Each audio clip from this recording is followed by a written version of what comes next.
Yo le abrí la cabeza a un ciego. No lo hice pensar o reflexionar, ¿eh? Le abrí la cabeza literalmente. Él venía tomado de mi hombro, no calculé que ocupaba un espacio hacia el costado de mi cuerpo y lo hice chocar contra un portón de rejas. 5 puntos en la frente. Me sentí en ese momento el peor profesor del mundo. La verdad no sabía cómo pedirle perdón. Por suerte el Pulga era de esas personas, o es de esas personas que se toman las cosas bastante bien, y es el día de hoy que sigue diciendo que yo fui el entrenador que dejó la marca más importante en su carrera. La verdad que cuando entré a trabajar al Instituto para Ciegos, me sorprendí de un montón de cosas. Un montón de cosas que ellos hacían y yo no imaginaba que podían hacer. Hacían natación, atletismo, jugaban al truco, tomaban mate, se lo cebaban ellos y no se quemaban. Pero cuando vi que jugaban al fútbol, me pareció increíble. Tenían una cancha de tierra con 2 arcos oxidados y redes rotas, y los ciegos que iban al instituto armaban su partidito de fútbol, igual que el que hacía yo en el potrero de la esquina de casa. Pero ahí se juega sin ver. La pelota tenía un sonido para que puedan localizarla. Había un guía que ponían atrás del arco rival para saber a dónde tenían que patear. Y se ponían un antifaz. Había algunos chicos que tenían un resto de visión y para que estén todos igual, usaban ese antifaz. Cuando entré un poquito en confianza con ellos, me animé a pedirles un antifaz, me lo puse y traté de jugar. Había jugado al fútbol toda mi vida. Me pareció más increíble todavía. A los 2 segundos ya no sabía dónde estaba parado. En realidad yo había estudiado educación física porque me encantaba el alto rendimiento. Había entrado a trabajar ahí de casualidad. Mi otro trabajo era con la selección argentina de remo y sentía que eso era lo mío. Acá me costaba todo el doble. No me voy a olvidar nunca el primer día que quise hacer la entrada en calor del equipo y los puse frente a mí, tenía toda la experiencia de la selección de remo y les dije, bueno, ahora todo el mundo abajo, hice esto. Cuando levanté la vista había 2 sentados, 3 acostados, otros en cuclillas. ¿Cómo hago para hacer lo mismo que estaba haciendo allá, acá? Me costó bastante.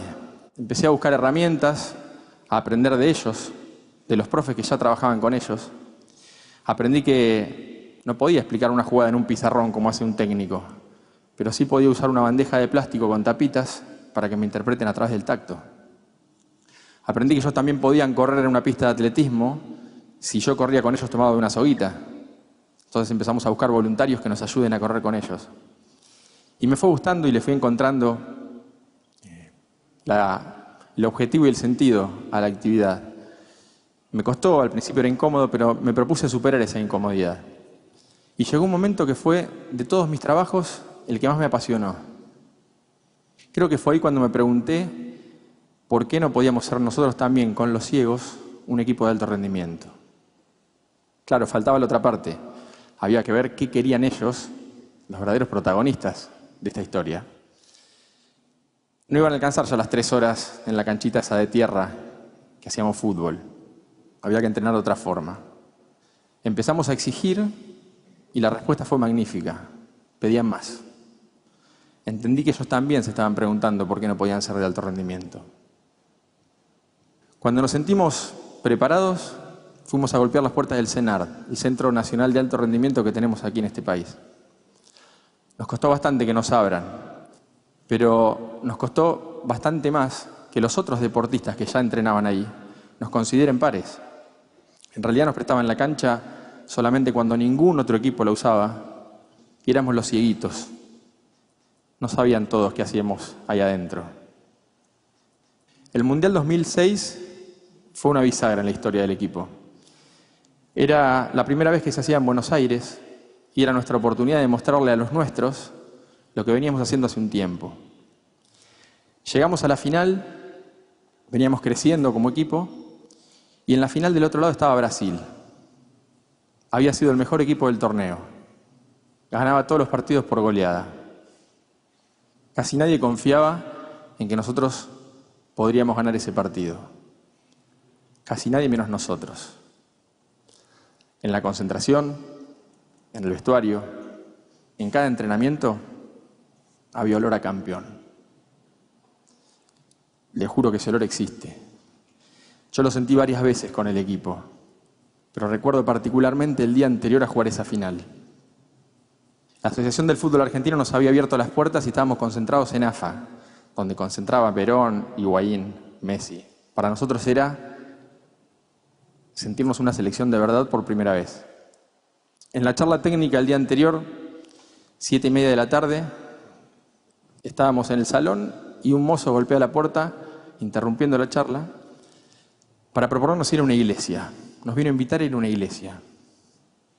Yo trato de disuadirlo diciéndole que no era el mejor momento, que lo dejemos para otro día. Y él insiste diciéndome que por favor los deje llevar a los chicos a la iglesia porque ese día iba un pastor que hacía milagros.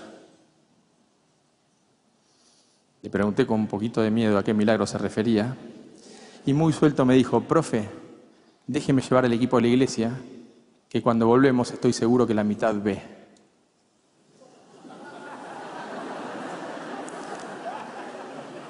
Se escuchó alguna carcajada, pero imagínense uno ciego y le estén diciendo eso. Yo no supe qué responderle, me quedé callado, se hizo un silencio un poquito incómodo. Yo no quería hacerlo sentir mal porque él realmente creía que eso podía pasar.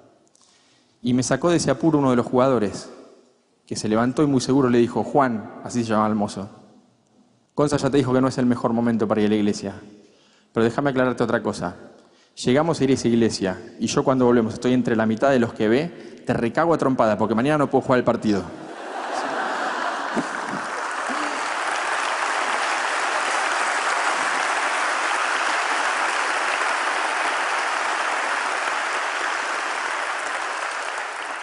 Juan se fue riéndose y algo resignado. Seguimos con la charla técnica y esa noche cuando me fui a dormir empecé a soñar en mi cabeza el partido del día siguiente, imaginar qué podía pasar, cómo íbamos a jugar. Y ahí es donde sentí ese olor a campeón que les dije hace un ratito. Porque en ese momento yo sentí que si el resto de los jugadores tenían las mismas ganas que Diego de jugar ese partido, no podíamos no ser campeones. El día siguiente iba a ser maravilloso. Nos levantamos a las 9 de la mañana, el partido era a las 7 de la tarde y nosotros ya queríamos ir a jugar. Salimos de AFA y en el micro, que estaba lleno de banderas que la gente nos había regalado, veníamos charlando sobre el partido y escuchábamos bocinazos y gritos de gente que nos decía: vamos murciélagos, hoy es el último día, último esfuerzo. Los chicos me preguntaban: ¿nos conocen? ¿Saben que jugamos? Había gente que iba al cenar siguiendo el micro. Llegamos y nos encontramos con un marco increíble y en el trayecto del vestuario hacia la cancha yo venía caminando con Silvio tomado de mi hombro, guiándolo. Por suerte no había ningún portón de rejas en el camino. Y cuando llegamos a la cancha, él me preguntaba todo, no se quería perder ni un detalle. Entonces me decía: contame qué ves, contame quién está tocando esos bombos. Y yo trataba de explicarle lo más detalladamente posible qué pasaba. Entonces le decía: mirá, están las tribunas llenas, se quedó un montón de gente afuera, hay globos celestes y blancos por toda la cancha, están abriendo una bandera gigante de Argentina que ocupa toda la tribuna. En un momento me interrumpe y me dice: fíjate si ves una bandera que diga San Pedro, la ciudad donde él vive. Empiezo a buscar en la tribuna y por allá arriba veo, chiquitita, blanca y pintada con un aerosol negro, una bandera que decía: Silvio, tu familia y todo San Pedro presentes. Se lo digo y él me dice: ahí está mi vieja, decime por favor dónde está que la quiero saludar. Lo acomodo y con su brazo le indico dónde está la bandera y con sus dos brazos él saluda hacia ese lugar. Se levantan unas 20, 30 personas a ovacionarlo y cuando pasa esto veo cómo se le transforma la cara, cómo se emociona. Obviamente me emocioné yo también, pero a los 2 segundos se me hizo un nudo en la garganta. Fue raro porque sentía la emoción de lo que estaba pasando y la bronca y la angustia de que no pueda él ver todo esto. Unos días después, cuando lo charlé con él y le conté lo que me había pasado, él me tranquilizó porque me dijo: Gonza, quédate tranquilo, yo los vi. De otra forma, pero te juro que los vi a todos. Empezó el partido, no nos podíamos quebrar, era la final. La gente tenía que estar así como ahora, en silencio, porque en el fútbol de ciegos el público tiene que hacer este silencio para que escuchen la pelota. y había que alentar solamente cuando el partido estaba detenido. Eso sí, faltando 8 minutos para el final, gritaron todo lo que no habían gritado en 32. Desde el alma, cuando el chueco Silvio la clavó en el ángulo, gritaron ese gol de una forma increíble. Si hoy van al cenar, si pasan por la puerta, van a ver un cartel enorme con la foto de los murciélagos. Son una selección modelo del país, todos saben quiénes son en el cenar. Y después de haber ganado 2 campeonatos del mundo y 2 medallas paralímpicas, nadie duda que son de alto rendimiento.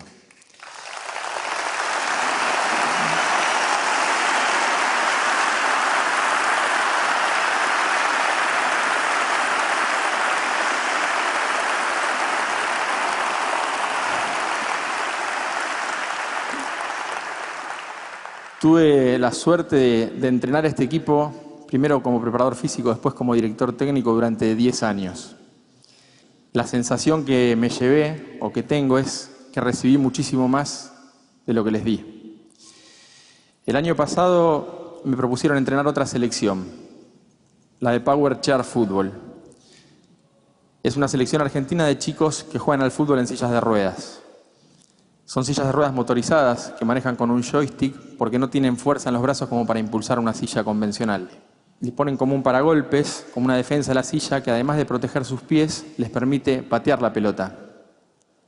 Es la primera vez que ellos dejan de ser espectadores para ser protagonistas.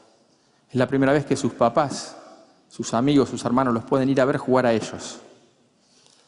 Para mí es un nuevo desafío.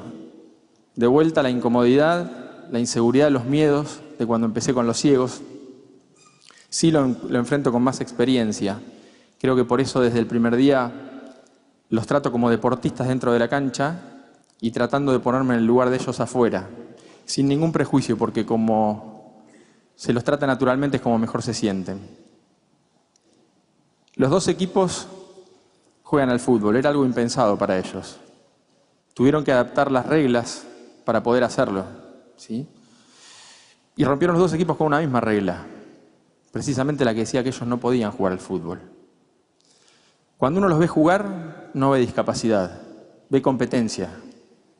El problema es cuando termina ese partido y dejan la cancha y salen a jugar nuestro partido, en una sociedad que establece reglas que los tienen muy poco en cuenta y que no los cuidan.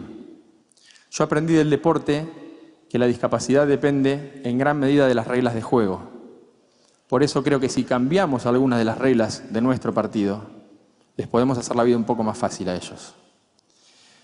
Todos sabemos que existen personas con discapacidad, las vemos a diario, pero tal vez al no tener un contacto directo con ellas, no somos conscientes de la problemática que enfrentan día a día. Lo que les cuesta subir a un colectivo, conseguir un trabajo, bajar a un subte, cruzar una calle. Es cierto que hay una mayor responsabilidad social en cuanto respecto de la inclusión de las personas con discapacidad, pero creo que no es suficiente todavía. Creo que el cambio debe ser de cada uno de nosotros. Primero dejando de lado la indiferencia hacia ellos y después respetando las reglas que sí los tienen en cuenta, que son poquitas pero hay. Yo le abrí la cabeza a un ciego, al Pulga. Les puedo asegurar que estos 2 equipos también me la abrieron a mí, porque me enseñaron sobre todo cómo hay que salir a jugar cada partido en este hermoso campeonato que es la vida. Gracias.